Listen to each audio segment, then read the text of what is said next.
خالد زاہد صاحب، آخر میں ایک سوال اور آپ سے یہ پوچھنا چاہوں گا.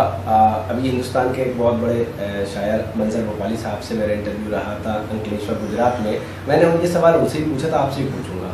دیکھیے، اردو ہو یا کوئی اردو کو لے کر فروغ کی بات ہو یا پروموٹ کرنے کی بات ہو یا اس سے جڑے کچھ مسائل ہوں، میں یہ دیکھتا ہوں کہ رائٹرس جو ہیں ان کی ایسوسیشن ہے، ٹھیک ہے، جو اپنے فلم انڈسٹری میں ہے ان کی ایسوسیشن ہے، اور بھی جو ہے مختلف جو اس طرح کے ساہتیہ کی بات کریں یا ادب کی بات کریں، وہاں اپنی اپنی ایسوسیشن ہے. مگر میں یہ دیکھتا ہوں کہ ہندوستان میں شاعروں کی ایسوسیشن نہیں ہے، کیونکہ اس ایسوسیشن سے آپ جو بات کہیں گے وہ اور زیادہ جامعی انداز میں کہہ سکتے ہیں اور لوگوں کو متاثر کرے گی، یا کوئی مہم لے کر آپ اردو کو فروغ کرنے کے لیے چلائیں. تو آپ نہیں سمجھتے کہ ایک آرگنائزیشن یا ایسوسیشن کی کمی ہے، ہونی چاہیے شعراء حضرات کی جو واقعی شاعر ہیں؟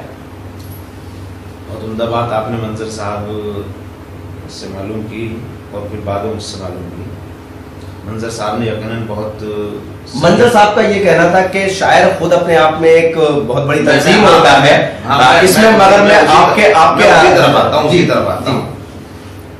منظر صاحب کے باہر رائے اپنا نظریہ ہے، اور مجھے منظر صاحب سے امید یہی ہے کہ منظر صاحب کیونکہ صاحب بولنے والے آدمی جی.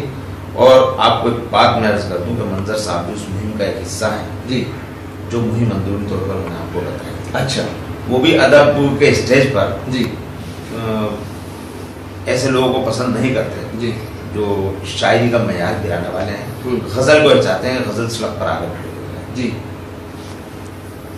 کوئی بھی بات کہی جا سکتی ہے، کہی جاتی ہے، احتجاج بھی کیا جاتا ہے، گالی بھی دی جاتی ہے، لیکن اس کا ایک طریقہ ہوتا ہے مہذب. جی، ادب نام ہے سیاست اگر خراب ہو رہی ہے اس کو سنبھالنے کا. جی، آج ادب خود گر رہا ہے تو اس کو کون سنبھالے گا؟ ہو سکتا ہے منظر صاحب نے جو کہا ہو کہ اپنے آپ میں ایک تنظیم ہے، اپنے آپ میں ایک ایسوسیشن ہے.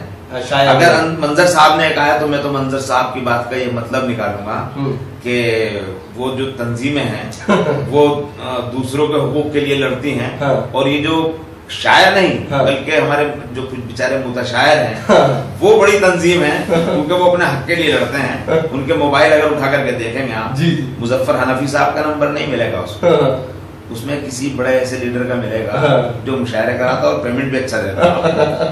بہرحال منظر صاحب نے جو بات کہی ہے، شاعر اپنے طریقے سے کر رہے ہیں. دراصل اگر ہم مشاعرے کے شاعر جو ہیں وہ اگر کوئی ایسوسیشن بنا کر کے اور یونین بنا کر کے اس طریقے سے سامنے آئیں گے تو بہت سے شاعروں کی رائے ہے کہ اس میں ہمارے ادب کی بدنامی ہو. اچھا، ہمارے مشاعرے کے جو شعراء ہیں یہ دوسرے شاعر ہیں ان کی بدنامی ہو. یہ واضح ہے کہ میں مشاعروں کے شاعروں کی بات کر رہا ہوں. دوسرے شاعروں نے اپنی تنظیمیں بنائی ہوئی ہیں جی، وہ زبردست احتجاج کرتے ہیں جی. بہت سی تنظیمیں ایسی ہیں جو مشاعروں کے شاعروں کو پسند نہیں کر رہی ہیں، لیکن میں منظر صاحب کی بات سے 100% متفق ہوں.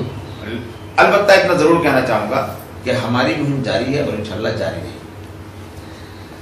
تو یہ تھی تفصیلی گفتگو جناب خالد زاہد صاحب سے، جنہوں نے جیسے ان کی شاعری ہے سلگتے جو منظر وہ پیش کرتے ہیں، اس طرح سے انہوں نے اپنی گفتگو میں جو دل میں بات سلگ رہی تھی وہ انہوں نے آپ تک پہنچائی. تو کیمرہ پرسن ریحان خان کے ساتھ شفیق خان، مظفر نگر، یو پی سے، راکی ٹاک کے لیے.